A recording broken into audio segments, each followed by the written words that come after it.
함께 하나님 말씀 보도록 하겠습니다. 오늘 우리에게 주시는 말씀은 누가복음 9장 57절에서 62절까지의 말씀입니다. 우리 한 절씩 교독하도록 하겠습니다. 57절부터 62절 말씀 한 절씩 보겠습니다. 길 가실 때에 어떤 사람이 여짜오되 어디로 가시든지 나는 따르리이다.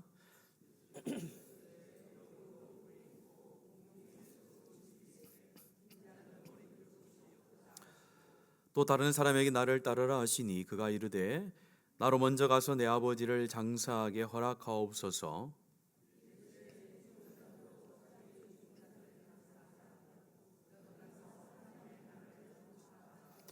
또 다른 사람이 이르되 주여 내가 주를 따르겠나이다마는 나로 먼저 내 가족을 작별하게 허락하소서. 예수께서 이르시되 내 손에 쟁기를 잡고 뒤를 돌아보는 자는 하나님의 나라에 합당하지 아니하니라 하시니라. 아멘. 이 시간에는요 우리 일본에서 우리 선교 사역을 감당하고 계시는 우리 김성철 선교사님 나오셔서 일본 선교와 함께 말씀을 나눠 주실 때에 여러분들의 선교에 대한 마음도 깊어지고 또 하나님 말씀에 대한 은혜도 넘치는 시간 되었으면 좋겠습니다. 이 시간 나오실 때에 잘 아시는 분도 계시고 또 저처럼 처음 보는 분도 계실 겁니다. 저희 교회에서 돕는 선교사 성함을 보시면은 우리 김성철 선교사님이라고 있습니다. 그래도 얼굴을 알아야 기도를 할 거 아닙니까? 그래서 여러분들 얼굴 잘 봐주시고 나오실 때에 우리 하나님의 위로, 하나님의 격려가 함께하길 바랍니다라는 마음을 담아서 우리 환영의 박수로 맞이하도록 하겠습니다.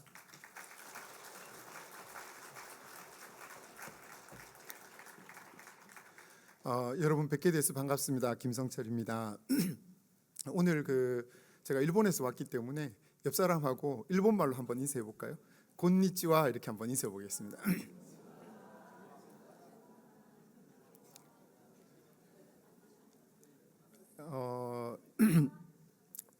제가 이제 웅천교회 출신이고 제가 저희 할아버지 때부터 웅천교회 다녔고요. 저는 부모님이 일찍 돌아가시는 바람에 할아버지 밑에서 컸는데 김재명 장로님이라고 아마 아시는 분은 아실 텐데 저희 할아버지가 새벽 4시 반만 되면 일어나십니다. 일어나셔서 교회로 웅천교회로 이렇게 가시는데 옛날에는 교회가 여기 아니고 저쪽에 있었거든요. 그래서 집에서 걸어서 한 10분 거리 되는데 4시 반 되면 늘 교회 가셔서 새벽 기도를 하시는데 4시 50분 정도 되면 교회 종탑이 있었는데 종을 땡땡 치시는 일을 늘 할아버지가 하셨습니다. 그래서 이제 그 새벽 5시 되면 교회에서는 종을 치고 저쪽 절에는 나하바냐 이렇게 나오고 그 웅천에 이게 두 개가 이렇게 같이 울리거든요. 땡 하고 저기하고 같이 울리는데 제가 이제 어릴 때부터 늘 그렇게 하면서 컸고 그래서 이제 제가 선교로 간지도 이제 벌써 28년이 됩니다. 다음 주면 딱 만 28년이 되는데 제가 이제 목사님께 파워포인트를 보내놓고 어떤 내용으로 나눌지 생각해 보니까 성도님들 중에 저를 모르는 분이 꽤 있겠더라고요. 그래서 제가 아침에 부랴부랴 저희 가족 사진을 하나 넣었는데 하나 같이 볼까요?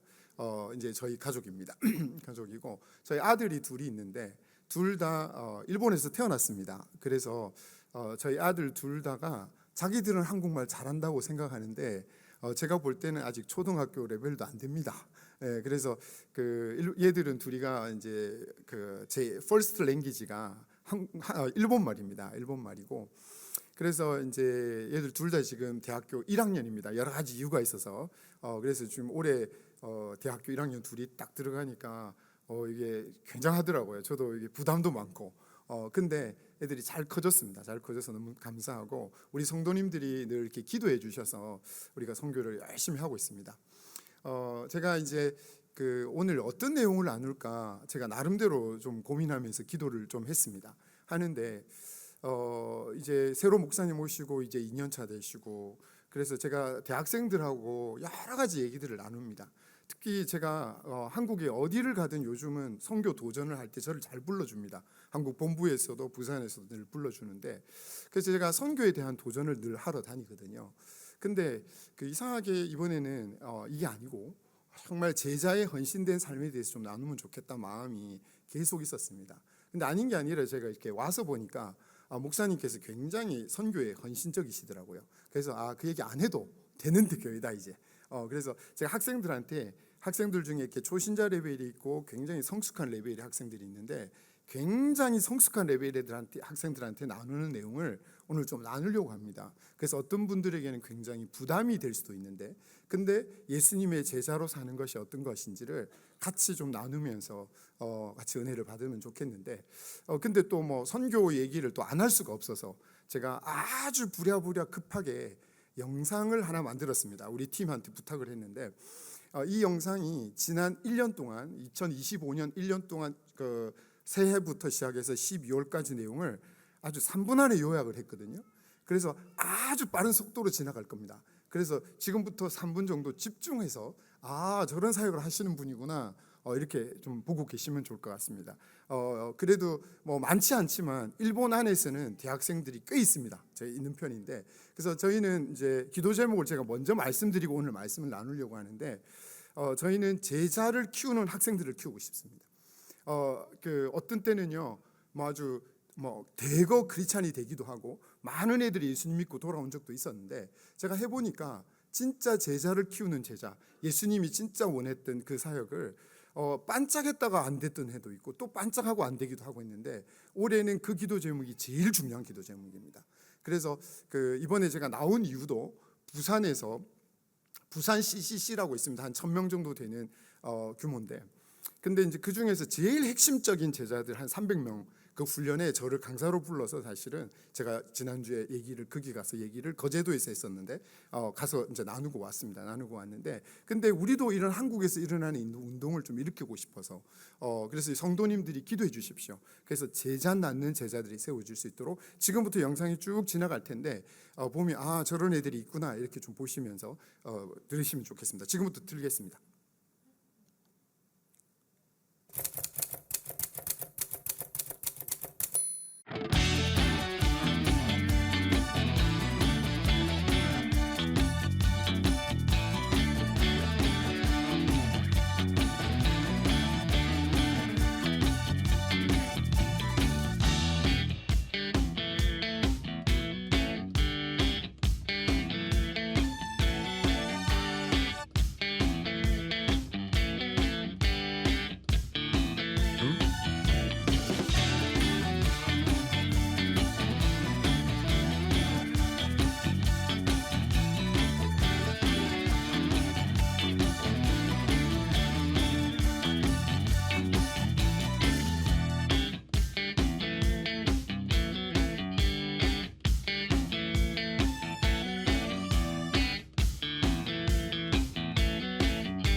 그 영상이 아주 빨리 지나갔습니다. 아주 빨리 지나갔는데 저 중에는 작년에 예수 믿은 학생들도 있고요. 근데 아주 그 제자와 사역을 열심히 하는 학생도 있고, 저희는 이제 무조건 전도 훈련을 합니다. 학생들 전도 시켜서 실제로 나가서 전도도 하는데 대학교에서 많이 쫓겨납니다. 너무 많이 쫓겨나고 재작년이 역대급으로 쫓겨났습니다. 그래서 학교에서 너무 많이 쫓겨나갔고 이제 거기 더 이상 들어가면 이제 문제 될 것 같은 데는 우리 다른 캠퍼스로 옮기기도 하고, 그래서 지금 그 뭐라고 할까요? 일본은 복음에 대해서 문이 열려 있긴 한데, 근데 이제 하면 쫓겨납니다. 그래서 뭐 여러 번 쫓겨나고 우리가 지혜가 필요해서 조심스럽게 이제 전도 전략을 펼칠 때도 있고, 그리고 이제 제가 2008년부터 해외 단기 선교를 일본 학생들 데리고 매년 갑니다. 매년. 나중에도 조금 제가 나누는 내용 중에 나올 것 같아서 이제 그거는 그렇게 나누도록 하고요. 그래서 아까 제가 얘기했던 기도 제목, 제자를 낳는 학생들을 올해는 최소한 7명 이상 세우고 싶다. 그래서 여러분들이 꼭 같이 좀 기도해 주시면 큰 힘이 되겠습니다. 이제 오늘 얘기를 좀 나누겠습니다. 여러분들 중에 이 책에 대해서 아시는 분들이 계실 겁니다. 제자입니까? 라는 책, 유명한 책입니다. 제가 대학생 때 굉장히 누구나 읽던 책이었고, 그 이후에 또 팬인가 제자인가 라는 책이 이렇게 나왔는데, 이 책을 보시면 이제 군중에 대해서 또 제자에 대해서 이분들이 이렇게 구별을 해서 얘기를 하거든요. 그래서 이 부분에 대해서 잠깐 얘기를 좀 나누고 오늘 얘기를 나누겠습니다. 일단 성경 말씀을 한 개 나누기 전에 이 얘기를 먼저 나누겠습니다. 이 사진을 제가 작년에 찾았는데 한 17년, 18년 된 사진입니다. 뭐 보기에는 평범한 그 싱크대 위에 있는 그런 사진인데, 제가 이 사진을 찾고 나서 굉장히 기뻤습니다. 왜냐하면 우리가 선교를 하거나 아니면 제자와 사역을 하거나 한다고 해서 하나님 앞에 얼마나 도움이 될까요? 그래서 하나님 물론 기뻐하시겠지만, 이게 이제 어떤 사진이냐면, 제가 여름이 되면 정말 많은 단기팀들이 오거든요. 그래서 이제 늘 정신없이 이렇게 사역을 하고, 어느 날 집에 들어갔습니다. 집에 들어갔는데 아내가 소파에 이렇게 누워 있는 겁니다. 근데 이제 막 토하고 뭐 몸살이 이렇게 몸이 안 좋아서 누워 있는데, 아내가 하는 말이, 여보, 애들이 설거지를 했어. 이게 아주 오래전 얘기니까 저희 애가 유치원생 때 얘기입니다. 이제 큰애가 초등학교 1학년이었고, 그래서 이제 집을 딱 갔는데 애들이 설거지를 했다 그래서 설거지를 했다고? 큰애가 지수거든요. 지수가. 그래서 제가 부엌으로 가서 보니까 이렇게 돼 있더라고요. 그래서 찍은 사진입니다. 이게 찍은 사진인데, 근데 이 그릇을 보시면 알겠지만 자세히 보시면 사실은 밥풀이 묻어 있습니다. 이제 유치원 애들이니까 설거지를 제대로 못한 거죠. 그래서 밥풀이 이렇게 말라붙었습니다. 말라붙었는데, 그래서 이제 그 다음 아내가 하는 말이, 여보, 설거지를 새로 해야 돼. 그러더라고요. 그래서 뭐 애들이 했으니까 그렇죠. 그래서 제가 설거지를 새로 했습니다. 이렇게 힘줘서 이렇게 설거지를 새로 했는데, 근데 차라리 한번 생각해 보세요. 얘들이 설거지를 안 하고 저 옆에 보면 빨간 색깔 살짝 바켓스가 보이는데, 거기다가 물을 담궈 놓고 애들이 설거지를 안 하고 그냥 그릇을 담궈 놨다면, 그러면 제가 집에 갔을 때 설거지 하기가 엄청 쉬웠겠죠. 그냥 물에 불려져 있으니까 금방 씻게 될 텐데, 얘들이 설거지를 한답시고 열심히 하는 바람에 밥풀이 말라붙어서 제가 설거지하기 너무 힘들었단 말이에요. 자, 그러면 사실은 저는 애들이 설거지 한 거 보고 너무 행복했거든요. 왜 했을까요? 엄마가 힘드니까. 엄마가 지금 힘드니까 애들이 돕고 싶어서 그 부엌에다가 이렇게 자기들이 발이 안 닿으니까 뭔가 올려놓고 거기에 올라가서 애들이 설거지 한답시고 한 겁니다. 근데 아내가 새로 해야 돼. 근데 그 다음날 아침에 제가 가서, 야, 지수, 뭐 애들이 일하는데 너무 귀엽죠. 지수야, 막 끌어안고, 야, 너 엄마 어제 설거지 했다며. 너무 행복했습니다. 근데 둘째가, 아빠, 나도 젓가락 2짝 씻었거든. 이렇게 얘기하더라고요. 안 웃으시네요. 근데 이 일을 제가, 사실은 이 얘기가 저는 선교라고 생각합니다. 무슨 얘기냐면, 우리가 선교한답시고 선교하면요, 애들이 밥그릇에 설거지 해놓는 것 같은 선교를 한다고요, 솔직하게. 그러니까 하나님 입장에서 보면 안 해도 돼요. 차라리 물에 불려 놓는 게 더 좋았을 수도 있어요.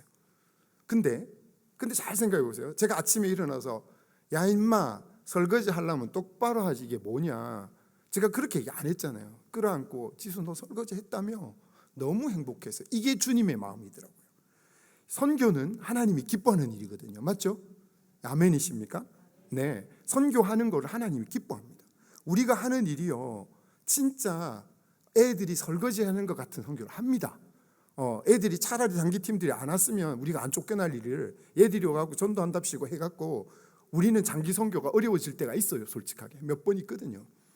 근데 오늘은 제가 초점을 제자에다가 맞추고 싶은데, 이 제자와 사역도요 똑같습니다. 우리가 제자와 사역 한다고 해봐야 사실 하나님 앞에 도움이 안 될 일이 있을 수 있습니다. 근데 하나님이 기뻐한다니까요. 예, 그래서 이 제자와 사역, 선교하는 일을 하나님이 너무너무 기뻐하십니다.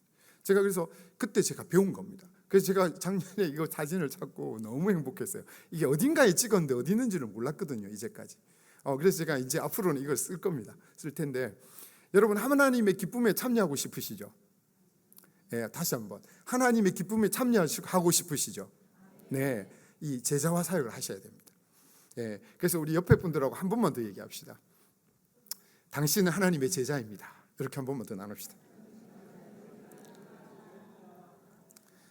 좋습니다. 자, 그래서 이제 본론으로 좀 들어가 보려고 하는데, 오늘 세 가지 포인트로 나누려고 합니다. 제자는 세 가지 헌신을 해야 되는데, 첫 번째 같이 한번 읽어볼까요? 1번 시작. 안락함을 포기하는 헌신.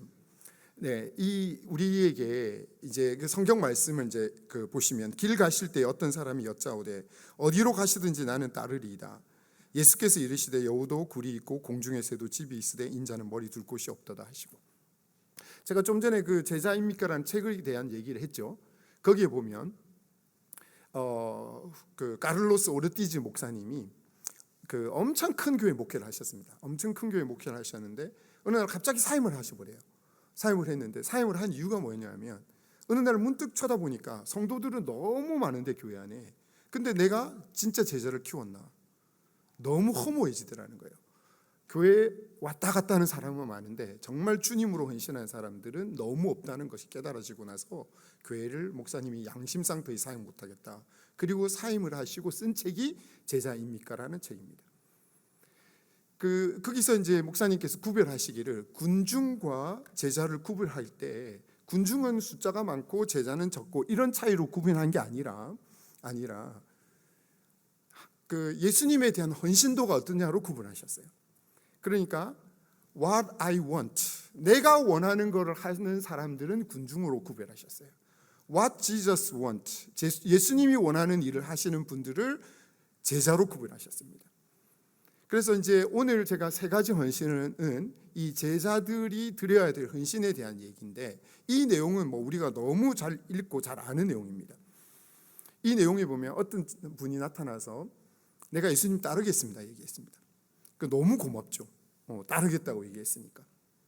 어디든지 가겠습니다.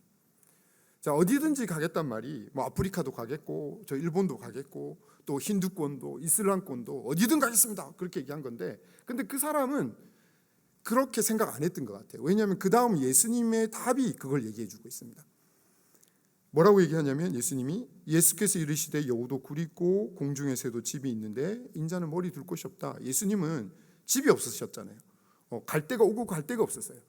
그러니까 너가 나를 따라오려면 이런 각오해야 돼, 이 얘기를 하시는 겁니다. 그러니까 예수님을 따르면 뭔가 자기한테 좋은 위치가 있든지 뭔가 좀 이득이 있을 거라고 착각했던 것 같아요. 이 사람이 내가 어디든지 내가 따르겠습니다, 뭔가 자기한테 돌아올 이익을 생각했던 것 같습니다. 근데 예수님은 찬물을 확 끼얹는 거죠. 너 나 따라오려면 집도 없어, 그래도 따라올래? 이렇게 얘기하신 겁니다. 예수님을 따르는데 우리는 이런 각오들이 되어져야 되겠죠.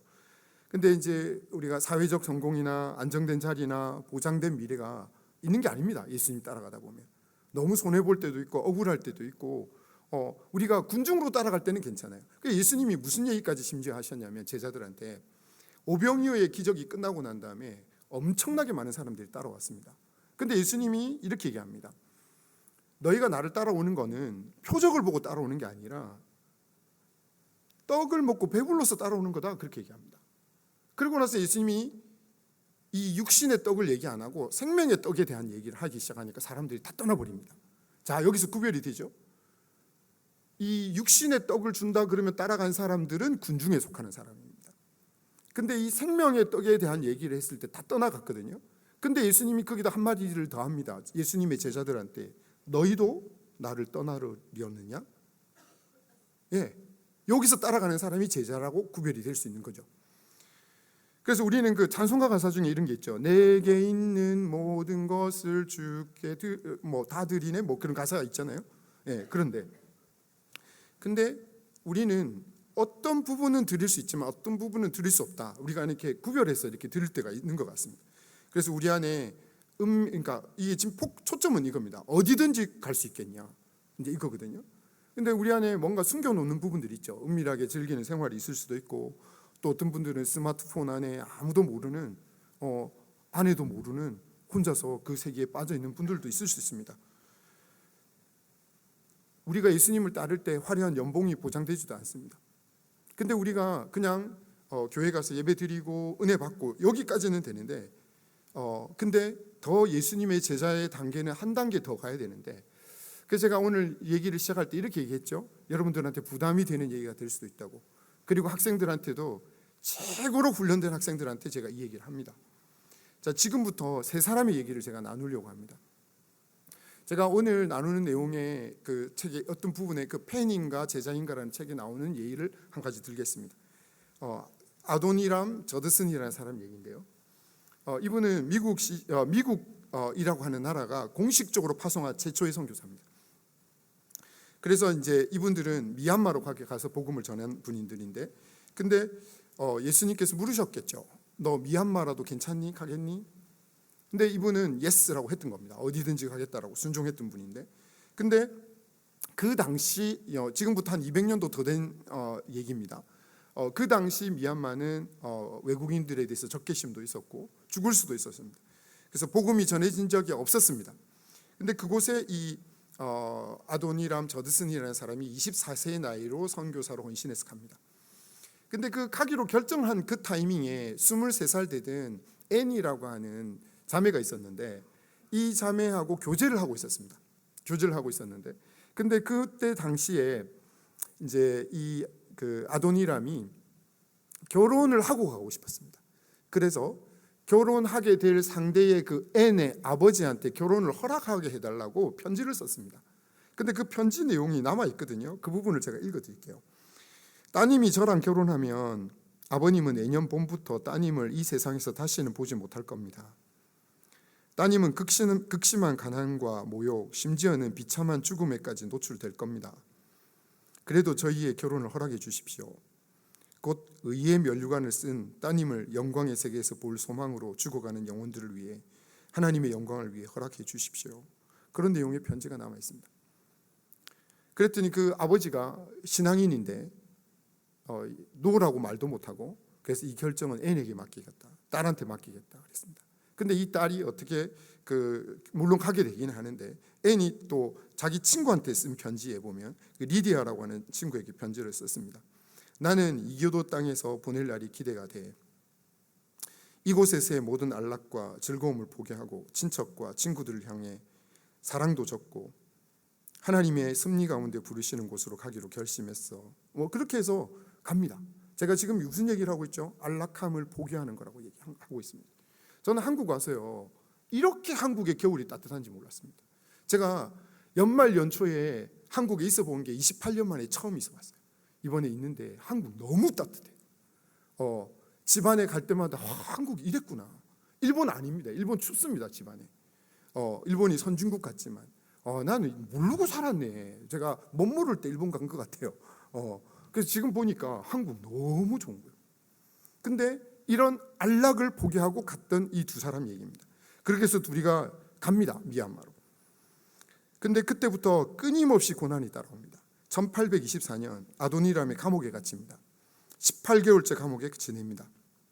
밤에는 다리가 묶여서 공중에 매달리고 온도는 40도를 넘나들고 밤이면 모기가 들끓고, 그래서 감옥에 들어갈 때 이 애는 임신한 상태로 남편을 만나러 갑니다. 만나러 가는데 3km가 넘는 거리를 걸어서 내 남편을 석방해달라고 고소를 해야 되는 상황이 벌어집니다. 감옥에서 1년 넘게 썩은 음식을 먹고 고문을 당하다 보니까 아도니람은 몸이 쇠약할 대로 쇠약해집니다. 그 와중에 딸이 태어납니다.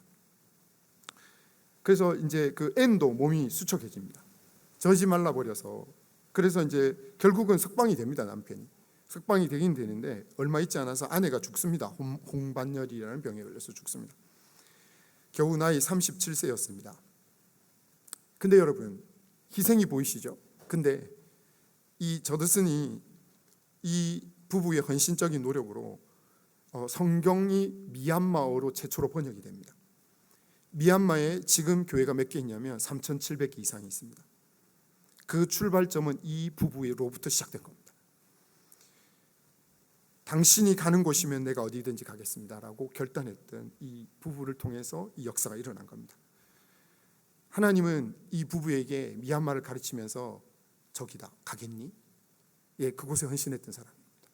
또 한 사람 얘기를 하겠습니다. 짐 엘리엇이라는 사람입니다. 저는 오래전에 한국에 창끝이라고 하는 영화가 개봉이 됐습니다. 일본에는 이게 번역이 안 돼서 제가 이거 자막을 제가 일본어로 번역을 했습니다. 이 영화를 중간쯤까지 보다가 끝날 때까지 제가 울었습니다. 이분은 누구냐 하면 잊어버릴 수 없는 것을 얻기 위해 지킬 수 없는 것을 버리는 자는 결코 어리석은 자가 아니다라고 하는 유명한 말을 남겼습니다. 잃어버릴 수 없는 것은 뭡니까? 예수 그리스도죠. 구원과 영원한 생명과 관련된 겁니다. 지킬 수 없는 것은 뭡니까? 우리의 육체의 목숨과 관련된 것들입니다. 짐 엘리엇은 28살의 나이에 아마존 정글로 이제 선교를 떠난 분입니다. 이분요, 시카고의 휘튼 대학을 졸업했습니다. 명문 대학입니다. 가만히 있으면 출세가 보장된 인생이 있었습니다. 근데 이 사람은 웨카도르의 정글로 들어갔습니다.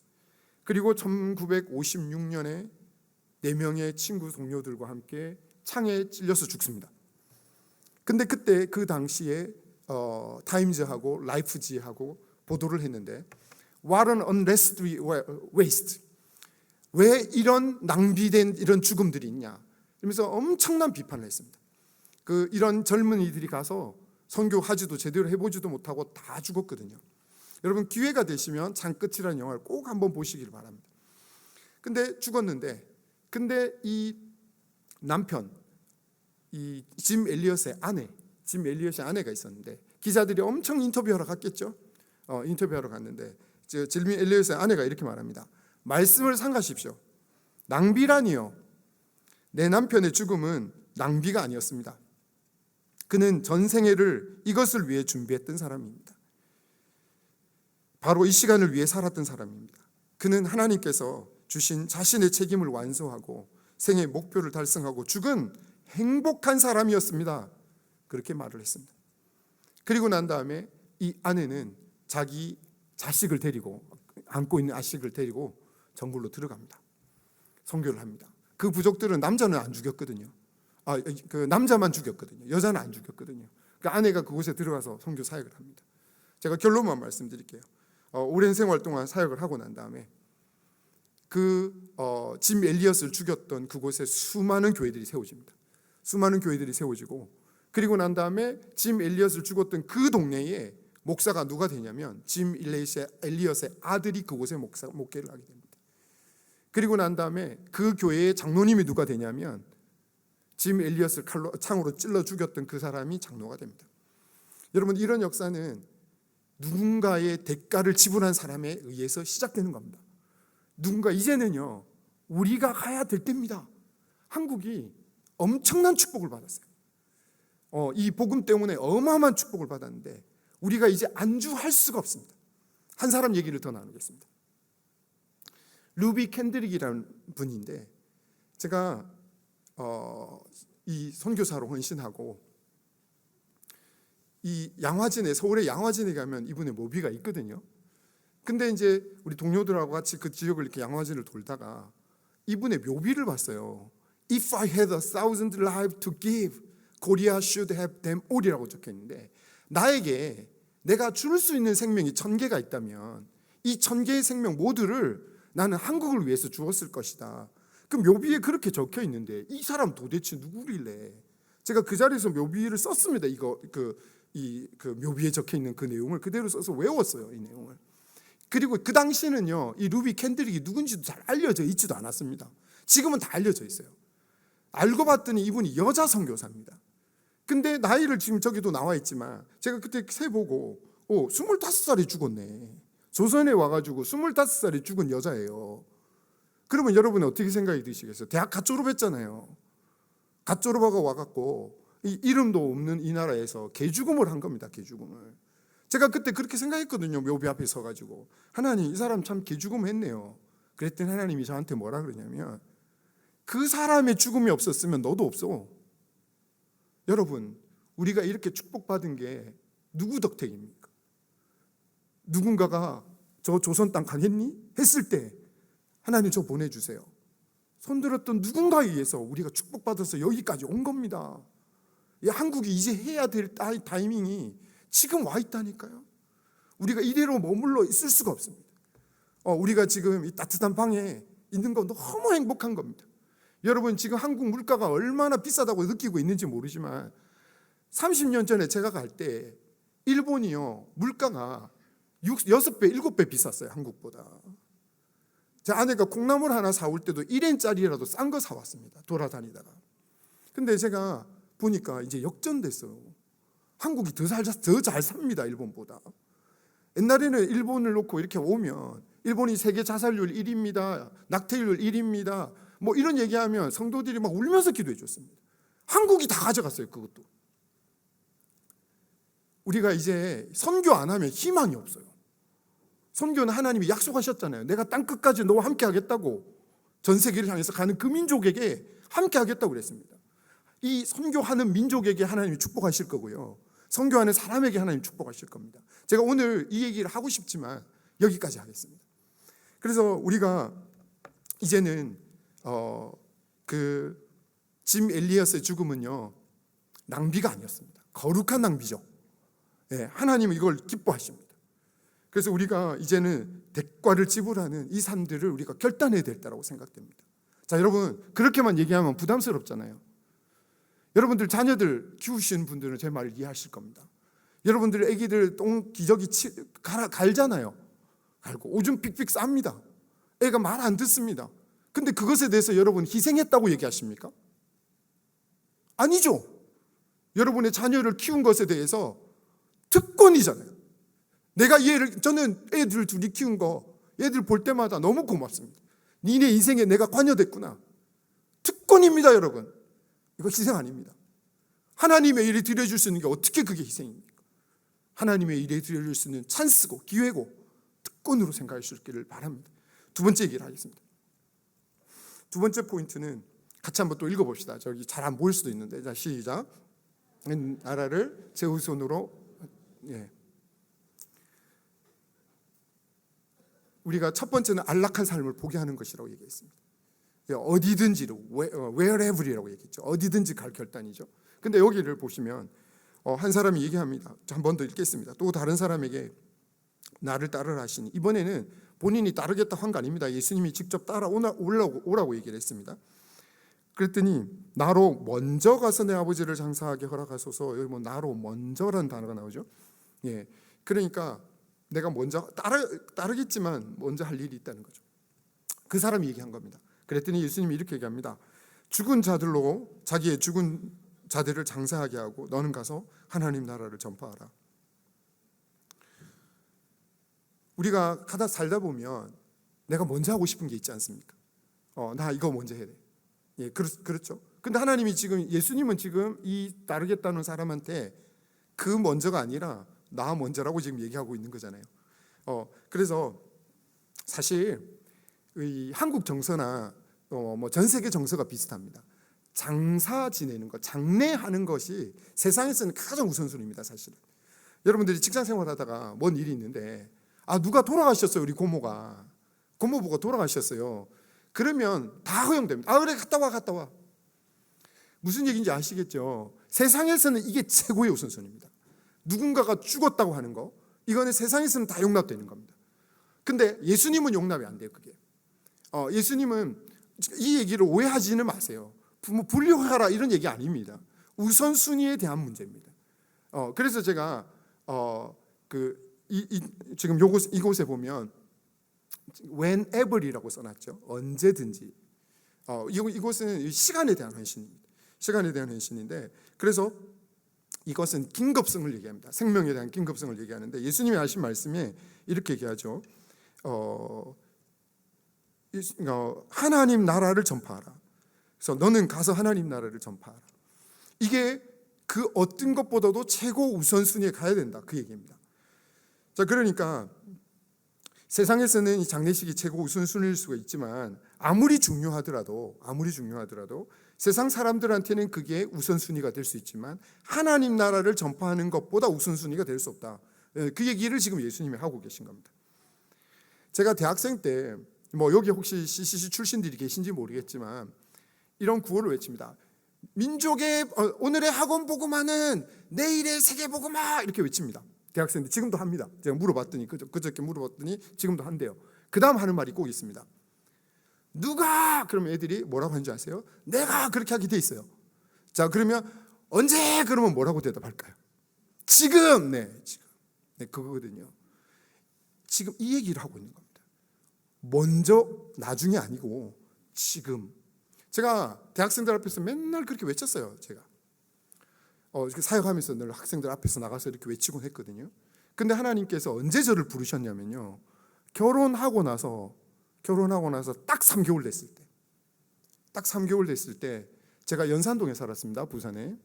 연산동에 핑크색 커튼을 했습니다. 신혼이니까. 저희 집 식탁이 연두 색깔이었어요. 아주 이쁘죠? 핑크색 커튼에 냉장고 새로 하고 신혼 살림 딱 시작하자마자 하나님 지금 부르시는 거예요. 근데 솔직하게 못 가겠더라고요. 솔직하게 제가 부산 부경대 사역을 했거든요. 그때 하고 있었는데 하나님 지금은 좀 아닌 것 같다고. 지금은 아닌 것 같다고. 근데 하나님이 뭘로 저를 부르셨냐면, 너는 맨날 학생들 앞에 가서 언제? 그러면 지금 외치게 해놓고 왜 너는 그렇게 대답 안 하니? 제가 그것 때문에 갔습니다. 그래서 그 해에 살림 다 줬고요. 우리 장인 장모님한테 살림 다 드렸습니다. 그리고 그 다음 해 1월에 미국에 선교사 훈련 받으러 떠났고요. 그리고 나서 그 다음 해에 들어갔습니다. 사실 저는 일본 갈 생각 아니었습니다. 그때 무슨 스탄 있죠? 카자흐스탄, 키르기스탄, 우즈베키스탄, 스탄 있죠? 그 수많은 나라들이 그때 막 쏟아졌거든요. 막 쏟아질 때 제가 스탄 가려고 그랬어요. 스탄 찾고 있었는데 하여튼 그 얘기가 좀 길어지니까. 그래서 하나님이 특별한 또 다른 부르심이 있어서 제가 일본으로 들어가게 됐는데, 그래서 근데 언제라고 하는 이 부르심에 여러분들도 딜레이하지 않으시기 바랍니다. 교회 안에 목사님께서 아마 이거 제자 훈련 받으십시오, 이거 하십시오 이럴 때 항상 지금은 먼저 이거 하고 요거 말고요. 제자는요 어떻게 하냐면 지금이에요. 제자의 타이밍은 지금입니다. 내일이 없습니다. 우리는 언제 내일 하려고요. 근데 여러분들이 이렇게 하나님 앞에 지금이라고 하는 이 타이밍을 드리면요, 하나님이 갚아주십니다. 그거를.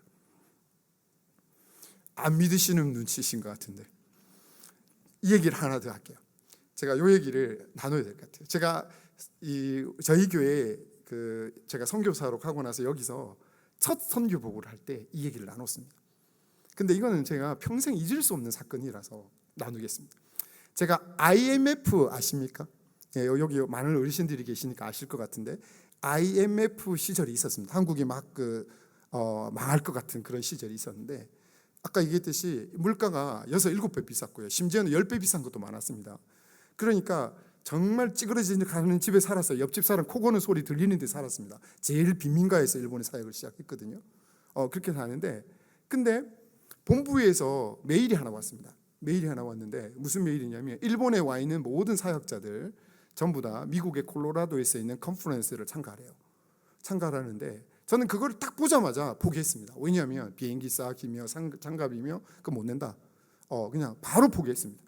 집세도 어렵게 내고 살고 있었는데 그냥 저는 마음을 딱 접었습니다. 접었는데 제 아내가, 여보, 하나님이 주신, 미국 가는 게 쉬운 일 아니잖아요. 하나님이 주신 기회를 왜 이렇게 놓치려고 그러는 거예요. 근데 우리 남자 성도님들 제 마음을 이해하실 겁니다. 아내들 앞에서는 믿음이 있는 척 하잖아요. 안 웃으시네. 저는 그랬습니다. 믿음 있는 척 하고 싶어서 그렇지, 그래 우리 기도해야지 제가 그래서 솔직하게. 근데 믿음이 하나도 없었어요. 그런 돈이 어디서 나옵니까? 근데 이메일에 보니까 53,240엔. 근데 어느 날 아침에 큐티를 딱 하고 일어나는데, 아침에 말씀 묵상을 딱 하고 일어나는데 제 마음에 성령께서 주신 음성이죠. 그거를 달러로 계산해 보래요. 달러로 왜 계산해요, 하나님? 근데 그 마음이 너무 강한 거예요, 제 마음이, 그날 아침에. 그래서 이거를 달러로 계산해 봐야겠다. 그래서 달러로 계산을 했습니다. 아십니까? 옛날에 인터넷이 찌두뿌 하면 인터넷 연결되던 시절 전화기로. 그래갖고 오늘의 환율 검색했습니다. 오늘 환율 검색해갖고 그 당시에는 웹페이지에서도 계산 바로 안 됩니다. 그냥 계산기 꺼내갖고 환율 이렇게 탁탁탁 계산을 딱 했거든요. 제 눈앞에 이 숫자가 보인 겁니다. 439.7, 7258 쫙 나갑니다. 이걸 반올림하면요 440달러거든요. 그래서 제 안에 어떤 생각이 드냐면 참가비 440달러가 필요하구나. 참가비는 N으로 왔어요. N으로 왔는데 근데 달러로 계산해 보라 그래서 제가 아침에 계산해 본 겁니다. 해봤는데 근데 마음이 시원해졌어요. 왜냐하면 계산해 보라는 마음이 있었는데 계산을 했으니까.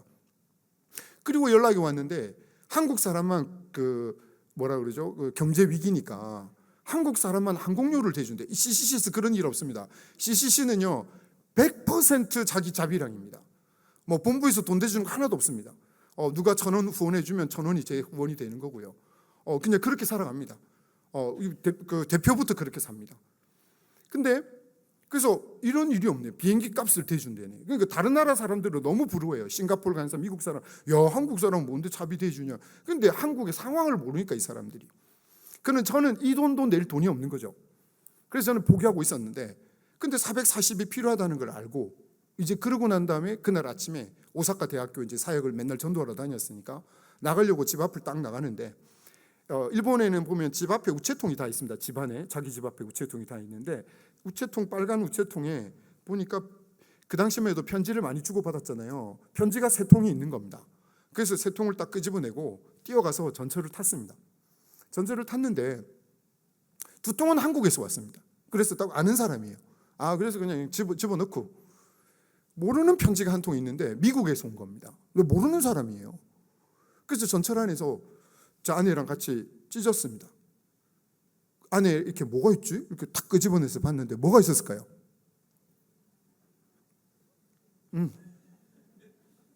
그게 있었어요. 440달러.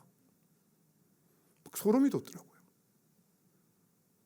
내가 조금 전에 몇 분 전에 아침에 큐티하고 일어나는데 하나님이 그거 달러로 계산해봐 그 마음을 주셔서 그냥 제가 순종한 겁니다.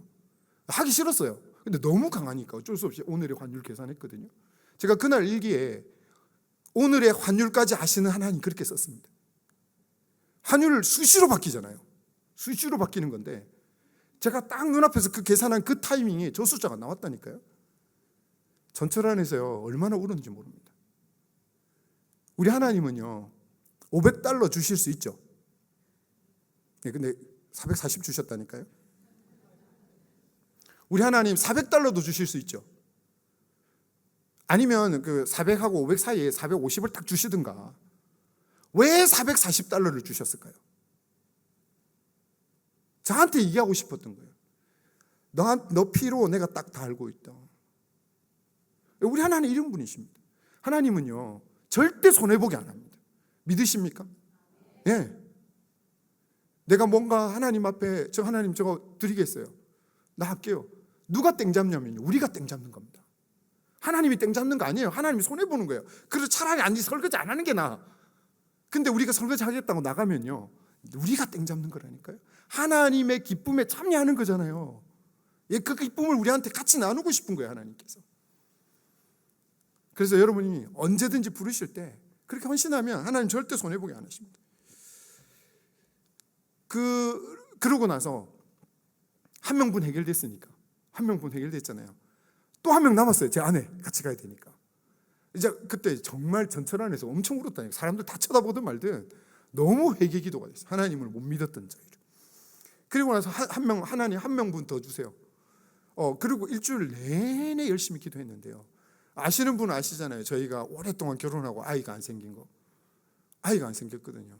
임신 테스트 할 때마다 임신이 아니에요. 검사하면 아니야. 검사하면 아니야. 6년 동안 그랬습니다. 근데 그 기도하고 있던 그 주간에 줄이 2개가 딱 뜨는 거예요. 하나님이 440달라고 그랬더니 440하고는 게임이 안 되는 돈을 주셨어요. 왜냐하면 이게 자식을 주셨다니까요. 예, 걔가 우리 처대입니다. 그래서 심지어는 생명의 삶이라는 그 큐티책 아시나요? 그곳에 저희 아이 이름이 올라가 있어요. 저희 기도 제목이 올라갔다니까요. 그때 전 세계에서 기도했습니다. 예, 그래서 하나님께서 더 좋은 것으로 주셨죠. 그래서 우리가 하나님 앞에 헌신하고 드리는 것 같지만 사실은 하나님께서 우리의 모든 상황을 아십니다. 그래서 우리에게 얼마든지, 그래서 히브리서 11장 6절에 보면 하나님을 우리가 믿음으로 나아가는 자는 하나님이 계신 것과 그를 찾는 자에게 상 주시는 이심을 믿어야 할지니라, 이렇게 돼 있죠. 근데 그 상이라고 하는 게요, 정확한 번역을 하자면요, 보상입니다. 보상. 예, 하나님이 갚아주신다니까요, 우리 믿음 행동에 대해서. 그래서 우리가 손해 절대 안 봅니다. 하나님께서 그렇게 안 하십니다. 그래서 이제 이 마태복음에 보면 마태복음 4장 19, 20절에 보면 베드로하고 안드레가 예수님을 따릅니다. 따라가는 장면이 나오는데 그곳에 보면 예수님이 나를 따르라 하니까 내가 너를 사람 낚는 어부가 되겠다 그렇게 말씀하시니까 이 베드로하고 안드레하고 뭐라고 얘기하냐면 그들이 곧 그물을 버려두고 예수를 따르니라. 여기서 곧은 영어로 보면 at once라고 되어 있습니다. at once는 즉시로라는 뜻이 있고요, 심지어는 동시에라는 뜻이 있습니다. 그러니까 나를 따르라 했을 때 동시에 나 따르겠습니다. 이 타임, 하나님 앞에 드려진 이 타이밍이 그렇게 중요한 겁니다. 그래서 우리가 나중에 하는 거는 100% 순종 아닙니다, 여러분. 순종도 아닙니다, 그거는. 그 다음에 마태복음 4장 그 다음 절에 보면 21절, 22절에 보면 야고보하고 요한을 부릅니다. 근데 그 예수님께서 더 나가시다가 세베대의 아들 야고보, 요한을 이렇게 부르십니다. 그래서 그물 깁는 것을 보고 부르시니 그들이 곧 배와 아버지를 버려두고, 배와 아버지를 버려뒀습니다. 배와 아버지를 버려두고, 여기도 곧이라는 단어가 나와 있죠. 곧 버려두고 예수를 따르니라. 여기는 영어로 보니까 NIV에 보니까 immediately, 즉각적으로라는 뜻입니다. 즉각적으로. 즉각이었습니다. 하나님 앞에는요, 우리가 내일이라는 게 없습니다. 사탄은요, 내일이라는 마귀로 자꾸 유혹합니다. 내일 해라, 내일. 다음에 해라, 다음에. 내년에 있잖아, 내년에 제자 훈련 받으면 된다. 그렇게 하는데 안 됩니다. 우리 안에 이렇게 핑계가 되죠. 하나님 대학 졸업하고 나서요, 취업하고 나서요, 결혼하고 나서요, 언제 합니까? 그렇게. 팬인가 제자입니까 하는 그 책에 보면 그분의 예화를 하나 적어놨는데요, 그 얘기를 좀 나누겠습니다. 거기 보면 이 카일 아일들만의 친구가 있었는데 이분이 스콧이라는 사람이에요. 이 스콧이라는 사람이 고등학생 시절에 하나님 앞에 헌신해야 될 타이밍이었는데 그 헌신을 안 하면서 뭐라고 핑계를 대냐면 이렇게 얘기합니다. 하나님, 대학 들어가면요 제가 할게요, 그렇게 얘기했습니다. 그래서 뭐 대학 들어가면 그러면 신앙생활 할게, 미룬 거죠. 그래서 대학에 들어갔습니다. 대학에 들어가고 나서 또 하나님이 부르십니다. 또 부르니까 이번에는 뭐라고 그러냐면 직장에 취업하고 나면 가겠습니다, 그렇게 얘기했습니다. 취업이 됐습니다. 취업이 되고 나서 이제 삶에 묻혀 살다가 또 하나님이 부르십니다. 또 부르는데 이번에는 뭐라고 얘기하냐면 먼저 가정을 꾸리고 나서요 얘기했어요. 먼저라는 단어를 썼습니다. 그러고 난 다음에 이제 결혼을 합니다. 실제로 결혼을 하고 난 다음에 자녀를 여러 명 낳는데, 근데 이 자녀가 아직 어리잖아요. 어린데 그 아내가 뭐라고 그랬냐면 여보 아직 아이들이 어릴 때 우리 교회 가자, 신앙생활 하자.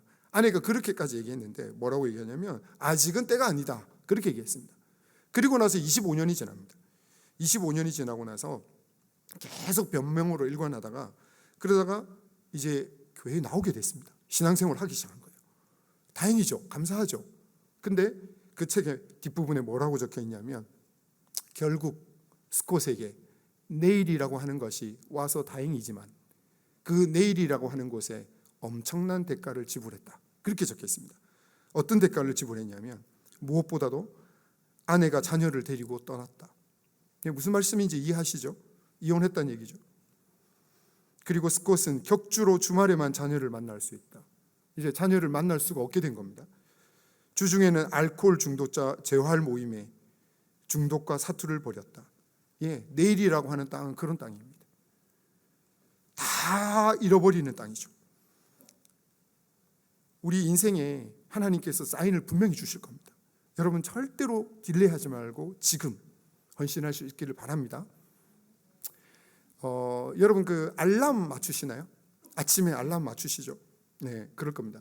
저희 학생들 보니까요, 옆에서 그렇게, 저는 단기 선교 매년 갑니다. 매년 가는데 애들 옆에 그렇게 울려도 안 일어나. 그 소리를 못 들어요. 못 듣는데 왜 그런지 아십니까? 알람을 예를 들어서 아침 6시에 맞춘 겁니다. 알람을 6시에 세팅을 했는데 그러면 대부분 어떻게 돼요? 따라랑 하면, 아니면 뭐 뚜뚜뚜뚜 하면 어떻게 해요? 툭 꺼버리죠. 툭 꺼버립니다. 그래서 10분 더 자야지. 10분 더 잡니다. 그러면 그 다음 날 되면 또 뚜르르 하면 또 툭 끕니다. 이게 습관화가 되면 어떻게 되냐면 그 소리가 안 들립니다. 그래서 못 듣더라니까요. 하나님의 타이밍, 하나님이 우리한테 뭔가 얘기를 하시는데 우리가 자꾸 딜레이를 하면요, 하나님의 부르심 자체가 안 들린다니까요. 무서운 일이 벌어집니다. 그래서 우리가 즉시로 하나님 앞에 드려줄 수 있는 그런 헌신을 할 수 있기를 바랍니다.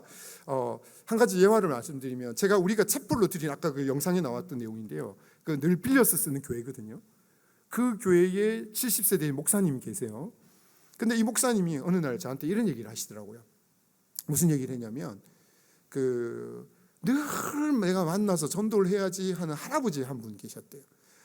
저분만 볼 때마다 복음을 전해야겠는데, 근데 그날따라 너무 마음이 강하게 들죠. 그 할아버지를 만나야 되는데, 근데 오늘 좀 바쁜 일이 있었어요. 그래서 오늘 안 되겠다, 내일 해야겠다. 근데 이분이 평소에도 저분을 복음을 전해야지 늘 생각을 했는데 계속 딜레이를 한 겁니다. 하다가 그날은 특히 마음에 강했는데도 무시를 했어요. 근데 그 하루 사이에 어떤 일이 있었는 줄 아십니까? 지진이 일어나 버려서 돌아가셔 버린 거예요. 그 할아버지가 그 지진으로. 내일이라고 하는 거, 우리가 하나님 나라를 구하는 일에 최고 우선순위를 두셔야 돼요. 하나님이 하나님 나라를 구하는 이 일이면 우리가 가셔야 됩니다. 자, 이 본문에 이런 말이 있죠. 죽은 자들로 죽은 자들을 장사하라, 이 말이 있죠.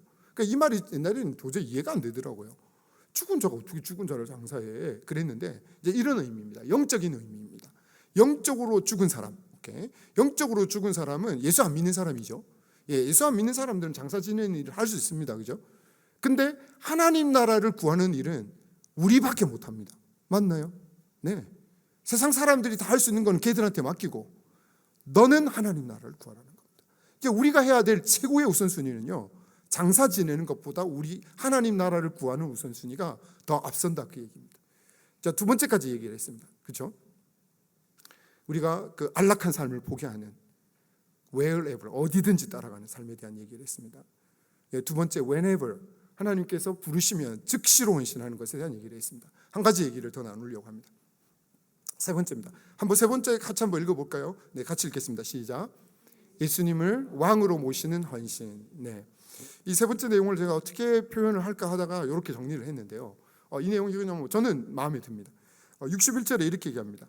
또 다른 사람이 이르되 주여 내가 주를 따르겠지만 나는 먼저 내 가족을 작별하게 허락하소서. 자, 여기 보면 따르겠습니다만 조건이 하나 붙죠. 따르긴 할게요. 제자가 되긴 할게요. 근데 한 가지 제가 가족들하고 작별할 일이 남았습니다. 이건 뭐 가족들하고 작별한다 이렇게 해석해도 괜찮지만 뭔가 다른 이유를 대는 걸 얘기하는 겁니다. 62절에 예수님이, 그러니까 항상 해석은 예수님이 하신 말씀으로 해석하면 돼요. 왜냐하면 예수님은 우리 마음을 아시니까. 예수님은 이 사람의 숨겨놓은 본심을 다 알고 있어요. 예수님이 얘기를 합니다. 손에 쟁기를 잡고 뒤를 돌아보는 자는 하나님 나라에 합당치 아니하니라. 그러니까 이 사람은 하나님 나라에 헌신을 하려고 지금 반쯤은 헌신했어요. 쟁기를 잡았어요. 가려고 합니다. 근데 지금 뒤쪽에 남겨놓은 게 있는 거예요. 뭔지 모르겠어요. 자기가 좋아하는 연인일 수도 있고요, 돈일 수도 있고요, 또 뭔가가 있습니다. 하나님 헌신하는데 100%가 아닌 거예요. 100%가 아닌 거예요. 이거는, 이런 사람은 하나님 나라에 합당하지 않다. 그래서 제가 왕으로 모시는 헌신이라고 썼습니다. 이 왕은 뭡니까? 왕 앞에는 100% 헌신밖에 없잖아요. 우리는 그분이 우리에게 왕이면 우리는 종이라는 얘기입니다. 뭐 종이라고 그러니까 표현하기 쉽지만 더 알기 쉽게 얘기하면 노예라는 뜻입니다. 노예는 옛날에 동물보다도 그냥 존재 가치가 없었습니다. 그냥 죽이면 끝나는 거였습니다. 뭐 그렇게 생각하면 좀 비참하지만, 근데 우리의 자원하는 마음으로 그분을 왕으로 모시는 헌신, 이것이 이 세 번째 헌신인데요. 근데 이제 우리도 살다 보면요, 뭔가 끈적하게 우리에게 붙어 다니는 게 있습니다. 그러니까 하나님 앞에, 예수님 앞에 100% 헌신을 못하게 하는 뭔가 우리를 잡아당기는 게 있다니까요. 과거에 그 무언가가 있을 수 있는데, 그래서 그 온 마음으로 우리가 따를 필요가 있는데, 중세 시대 때 그 기사들이 세례를 받을 때 이런 일들이 있었답니다. 이게 물에 푹 잠기잖아요. 침례하면 물에 푹 잠기는데, 이 사람들은 칼을 이렇게 물 위로 올려놓고 이렇게 푹 잠긴답니다. 잠기는데 이 의미는 뭐냐면, 제가 당신이 무슨 얘기를 하셔도 다 whatever, 뭐든지 제가 따르겠습니다. 그러나 이 칼은 안 됩니다. 이 칼은, 요 칼 사용만큼은 내 마음대로 하게 해주세요. 그런 의미예요. 그러니까 이거는 100% 헌신이 아니죠. 근데 자, 질문이에요.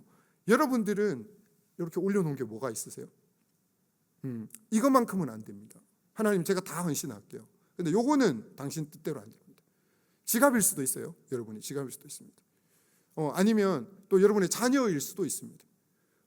뭔지 잘 모르겠지만 여러분 안에 다 있다니까, 이런 것들. 그래서 우리가 물 위로 올려놓은 것을까지도 같이 잠그고 하나님의 뜻대로 온전하게 드려지는 그 헌신이 우리 안에 있으면 좋겠습니다. 아멘.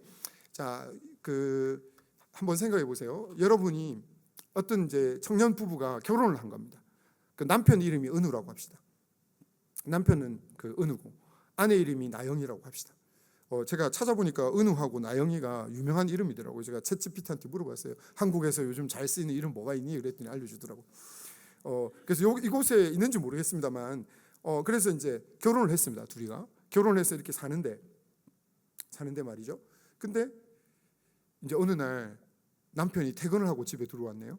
퇴근하고 들어왔는데 이제 나영이가 여보 이제 들어왔어 이렇게 행복해요. 이제 그런데 딱 봤더니 와이셔츠에 립스틱 자국이 딱 있는 거예요.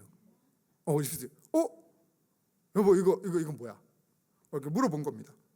물어봤더니 남편이 이렇게 얘기하는 거죠. 이거 괜찮아. 이거 걱정하지 마. 이거 아무것도 아니야. 우리 회사 직원 중에, 여직원 중에 하영이라고 있는데 그 하영이 거야. 괜찮아. 아니 그러니까 안 되지. 그러니까 뭐라 그러냐면, 아니야. 그러니까 여보 잘 생각해봐. 나는 나영이를 90% 사랑하고 하영이는 10%만 사랑하거든. 그러면 여러분 용납되세요? 그러면 그렇구나. 나를 더 사랑하는구나. 나를 90% 사랑하고 이렇게 생각하실 분이 아무도 없으시죠? 100%만이 의미가 있으시죠? 네. 우리 하나님 앞에 드리는 헌신이 90%면 의미가 사라집니다. 왕이시거든요. 예, 그분은 우리의 왕이십니다. 제가 이제 이 얘기를 마무리를 지어야겠는데요. 열왕기상 19장에 보면 엘리야가 엘리사를 부릅니다. 너무 멋진 스승을 따라가는 거잖아요.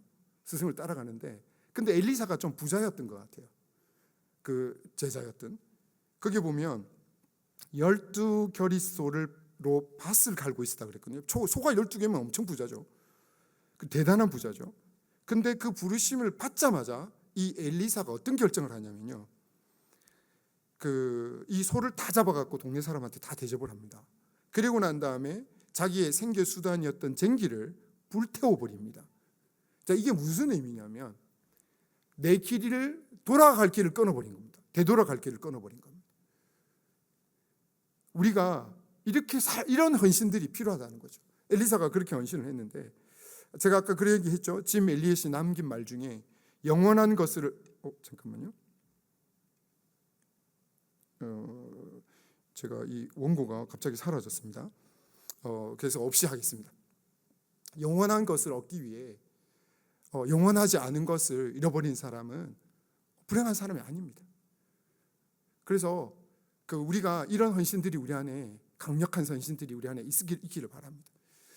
제가 원고가 없어서 그냥 하겠습니다. 이분은 누구냐면, 혹시 아시는 분 계세요? 제일 오른쪽에 있는 저분. 제가 목요일 날 뵙고 왔거든요. 엊그저께 뵙고 왔습니다. 여러분 혹시 이재모 피자라고 아십니까? 부산에 왔다 갔다 하신 분은 아실 텐데요. 이재모 피자 사장님입니다. 사장님인데, 여러분 부산에서 제일 잘 나가는 피자집입니다. 피자헛보다도 매출액이 높다고 알려져 있는 곳이죠. 근데 제가 한 5, 6년 전에 이분을 오사카로 우리 왼쪽에 계신 분은 부산시구 대표 간사님 목사님이셨는데 이 두 분을 한번 초대를 한 적이 있습니다. 그래서 그때 이후로 그때 대단한 간증을 많이 들었거든요. 들었는데 이번에 또 인사드리고 뵈러 갔는데 지금 요 뒤에 있는 분들이 저희 스태프들입니다. 저랑 같이 온 저기 나머지 스태프들인데 근데 이분하고 얘기를 하다가 제가 허벅지를 몇 번을 꼬집었습니다. 살을 막 꼬집었어요. 왜 꼬집었냐면요, 이분의 간증을 듣다가 너무 눈물이 나는 거예요. 어떻게 이렇게 살았지? 이분은요, 말끝마다 그분이 왕이래요. 그분이 시키는 대로 하겠다. 유퀴즈에서 나오라 해도 안 간대요. 책 쓰라고 해도 그분이 쓰라고 할 때까지는 안 한대요.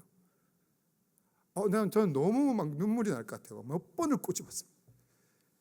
이렇게 하니까 하나님 이분을 높이잖아요. 이재모 피자 주일은 쉽니다. 그거 붙였다고 잘 되는 거 아니에요. 이분이 진짜 왕으로 우리 예수 그리스도를 왕으로 섬기니까 하나님이 이분을 축복을 엄청나게 하시는데 어마어마한 매출을 하게 하셔요. 제주도에 지금 1호점 만들었다 하더라고요. 제주도에서 난 그는 1원도 안 갖고 온대요. 다 그것을 위해서 투자하신다고 하시더라고요. 그래서 이재모 피자 많이 드시기 바랍니다. 한 가지 제 얘기를 하고 이제 마무리할게요. 제가 그 매년마다 단기 선교를 간다 그랬잖아요. 2008년도부터 제가 계속 하거든요. 근데 저도 이제 56세 중반제입니다. 근데 이 대학생들하고 사역을 2주 동안 하면요, 저희도 작년에 갔을 때도 290명 만나서 전도했거든요. 그리고 13명이 예수를 믿었습니다. 어떤 해는 가니까 어떤 애가 저하고 얘기하면서 일본에서 왔다니까 저는 일본에게 은혜를 많이 입었대요. 어떤 팽이라고 하는 여학생인데, 그래서 제가 너 어떻게 해서 일본에 은혜를 많이 입었니? 같이 이렇게 얘기를 하다 보니까 저희가 코로나 시절에도 갔거든요. 위험을 감수하고 갔는데 그 코로나 시절에 우리 통해서 예수 믿은 애더라고요. 그래서 제가 얼마나 감동이 있는지 몰라요. 그래서 갑니다. 그러니까 너무 멋지게 살아고 있더라고요. 근데 그렇게 매년 가다 보니까 가면요, 2주 내내 4시간을 못 잡니다. 평균 하루에. 애들하고 같이 사역을 해야 되니까. 땀은 막 비 오듯이 쏟아지죠. 계속 하는데도 그래도 계속 하거든요. 근데 어느 해였어요. 어느 해인데, 근데 그 해는 저희 집에 손님이 많이 왔어요. 그래서 제 방을 다 내주고 제가 이렇게 반패해 놓고 컴퓨터 작업을 좀 했거든요. 이렇게 그 작업을 하고 좀 했더니 엉덩이에 뭔가 이렇게 간지러워요. 엉덩이 한 가운데가. 제가 좀 미안하지만 좀 얘기를 할게요. 엉덩이 얘기를 하겠습니다. 제가 샌프란시스코에 대학생들, 청년들 그 강의를 하러 한번 갔는데 그곳에서 간증을 해달라는데 하나님이 이걸 나누라 하시더라고요. 마음속에 기도하는데 좀 부끄러운 얘기지만 그곳에서도 얘기를 나눴습니다. 근데 하나님이 기뻐하실 얘기일 것 같아서 나누겠습니다. 근데 이제 이 엉덩이가 한 가운데가 너무너무 간질간질하고 이렇게 딱 손을 이렇게 딱 대고 봤더니 엉덩이 이렇게 있지 않습니까? 한 가운데 아시는 분들은 아실 겁니다. 한 요 구슬만한 이렇게 말랑말랑한 게 하나 생겼어요. 그 뭔지 아시죠? 치질. 앉으면 엄청 아파요. 엄청 아픈데, 그래서 이게 치질인지 저는 처음에는 그게 치질인지도 몰랐는데 이제 그래서 이제 치질이 생겼는데 그래서 제가 물어보니까 수술을 해야 된다 그러더라고요. 그래서 수술을 해야 되는구나 이거. 그래서 이제 수술을 해야 되는데 저희는 1년 중에 제일 여유가 있는 달이 9월이거든요. 9월 딱 한 달 여유가 있습니다. 한 달 여유가 있는데, 근데 9월 달에 단기 선교를 가거든요. 가는데 근데 그 해는 결정을 못했어요. 선교 갈 결정을 못하고, 왜냐하면 수술하여 가야 될 수도 있으니까. 근데 이제 그 해는 조금 농땡이가 생겼어요. 제 마음 가운데. 올해는 조금 쉬고 싶다. 그래서 애들 데리고 이거를, 그래서 수술하러 가야겠다. 이게 이 두 가지, 선교 갈까요? 한국 갈까요? 이 두 개를 놓고 실랑이를 벌이고 있었어요. 제 마음 가운데. 근데 9월 1일 날 아침이었습니다. 9월 1일 날 아침에 큐티를 하는데, 저는 대부분 큐티를 통해서 하나님의 음성을 많이 듣습니다. 큐티를 딱 하는데 그 바울 얘기잖아요. 그 주 예수 그리스도의 종 나 바울은 이렇게 시작하더라고요. 근데 그 1절에서 읽다가 울었어요. 주 예수 그리스도의 종 나 바울은, 이 종이란 말이 노예란 뜻이거든요. 종은 자기를 주장할 수가 없어요. 시키는 대로 해야 돼. 그래서 제가 하나님, 제가 죄송합니다. 내가 내 고집 피우고 내가 한국 가려고 이렇게 기도하고 있었는데, 하나님 선교 하나님 뜻이고 하나님 기뻐하는 일이고 하나님 가라 하시면 제가 순종하겠습니다. 몸이 피곤해도 갑니다. 그리고 9월 1일 아침에 울면서 결정했어요. 제가 선교 갑니다. 근데 갑자기 탁 드는 생각이, 하나님 내가 종이니까 하나님 이거 좀 낫게 해주실 수 없나요? 네. 하나님 주인이니까. 그래서 기도했어요. 하나님 제가 선교 갈 테니까 이거 좀 낫게 해주세요. 근데 그렇게 기도를 딱 하고 나고 보니까 어떤 생각이 딱 드냐면 종이 까불고 있네.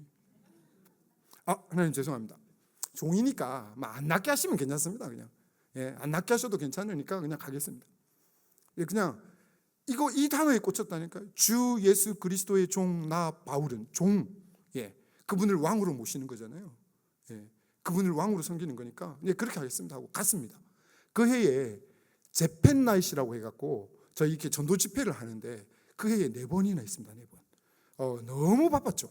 너무 바빴는데 그래서 뭐 4군데나 가갖고 전도 사역하고 그래서 뭐 엄청난 열매도 있었는데 근데 그 해에 막 희한하게 우리가 그 대학교 진짜 가까운 데 숙소를 구해가지고요. 그래가지고 아침에 나가서 사역하면 땀 뻘뻘 흘리면 낮 2시쯤 되면 너무 덥거든요. 점심 먹고 나서 돌아와가지고 잠깐 그 샤워하고 에어컨에서 잠깐 쉬다가 그리고 오후 4시쯤 되면 조금 시원해질 쯤에 또 나가갖고 밤에 사역을 했습니다. 그래서 하루에 2번을 왔다 갔다 했거든요. 그러니까 샤워를 2번 한 거예요. 하루에 2번씩. 근데 샤워를 할 때마다 제가 어떤 기도를 했냐면 딱 제 손을 여기 딱 올리고 예수 그리스도 이름으로 명하노니 나을지어다 이렇게 기도했다니까요. 진짜 나아지는 줄 알았어요. 매일 2번씩 그렇게 기도했습니다. 그러니까 딱 그 의식을 갖고 계속 2주 동안을 기도를 했는데 근데 이제 떠나기 며칠 됐습니다. 이제 사역을 끝나고 돌아와야 되는 그 타이밍이 됐는데 근데 너무 바쁘니까 잊어버린 거예요. 제가 기도하는 거를. 기도하는 걸 깜빡 잊어버리고 그래서 한 2, 3일을 기도를 못했습니다. 그렇게 기도를 못하고 사역을 다 마무리하고 이제 일본에 도착을 했습니다. 일본에 도착을 딱 해갖고 집에를 딱 갔는데 제일 먼저 찝찝하니까 샤워부터 하잖아요. 샤워를 딱 하고 있는데 갑자기 생각이 나는 거예요. 이 구슬, 말랑말랑한 구슬이 생각이 딱 나는 거예요. 그래서 제가 손을 딱 갖다 댔더니 없는 거예요. 진짜 없더라니까요. 그래서 여보 잠깐 봐봐. 여기 좀 봐봐. 여기. 제가 엉덩이 내밀고 제 아내가 가기 전에 약도 발라줬거든요. 여보 없는데. 할렐루야. 제가 생각해봤습니다. 내가 만약에 선교 안 가고 한국에 수술을 하러 갔더라면 수술비 엄청 깨졌겠죠? 근데 물어보니까 치질 수술이 제일 아프다대요. 그거는 치질 수술은 수술 끝나고가 더 아프다 하더라고요. 한 2주는 거의 죽는 고통이라 하대요. 모르겠습니다. 수술하신 분 여기 계실 텐데. 근데 우리 하나님 완벽하시잖아요. 다 나았어요. 하나도 안 아파요. 하나님 그렇게 하시는 분이더라고요. 저는 이제 얘기를 마무리하겠습니다. 하나님 앞에 우리 이 안락함을 내려놓는 결단을 하셔야 됩니다. 충분히 안락하십니다. 여러분 충분히 안락하게 사십니다. 이제 조그만 이 하나님 앞에 드려지는 희생 합시다. 왜냐하면 그분은 우리를 위해서 생명을 주셨습니다. 그분을 위해서 우리가 어떤 희생을 드려도 그 희생이 크다고 어떻게 얘기하겠습니까? 특권입니다. 이건 하나님을 위해서 같이 드려줄 수 있는 타임에 대한 거죠. 여러분 내일로 미루다가 그 소리가 안 들리게 된다니까요. 즉시로 하나님 앞에 드려지는 그 헌신이 있기를 바랍니다. 그리고 마지막입니다. 왕으로 100%만 의미가 있습니다. 90%도 안 됩니다. 100% 하나님 앞에 드려지는 우리 성도님 되시기를 간절히 바랍니다. 제가 기도하고 마치겠습니다. 하나님 아버지 감사합니다. 오늘 고향교회에 왔습니다. 하나님 어쩌면 제 얘기가 너무 부담이 됐을 수도 있습니다. 하지만 하나님 웅천교회 성도들을 통하여서 정말 하나님의 나라가 넓혀지게 하시고 정말 군중으로서가 아니라 정말 What Jesus want 그분이 원하시는 그 일에 드려지는 우리 성도님들 다 될 수 있도록 인도하여 주시옵소서. 하나님 정말 하나님 앞에 어디로 가든지 같이 가는 내게 숨겨놓은 영역 없이 다 하나님께 오픈할 수 있는 우리가 직장 안에서 또 가정 안에서 정말 그분이 주인이 될 수 있도록 하나님 우리 성도님들이 다 드려지는 그런 제자로서의 헌신이 있게 하여 주시옵소서. 하나님이 부르시면 다음이 아니라 지금 당장 헌신할 수 있는 우리 성도님 다 될 수 있도록 역사하여 주시옵소서. 하나님 아버지 당신이 우리의 왕이십니다. 당신이 우리의 주인이십니다. 당신이 우리의 목자이십니다. 당신이 우리의 전부이십니다. 하나님 당신이 원하시고 당신이 하라 하시면 그렇게 철저하게 100%를 드리는 우리 모두가 되게 하여 주시옵소서. 함께 하시는 주님을 찬양합니다. 감사합니다. 특별히 선교에도 더 열심을 내는 우리 교회가 다 되게 하여 주시옵소서. 감사하며 예수님 이름으로 기도드렸습니다. 아멘.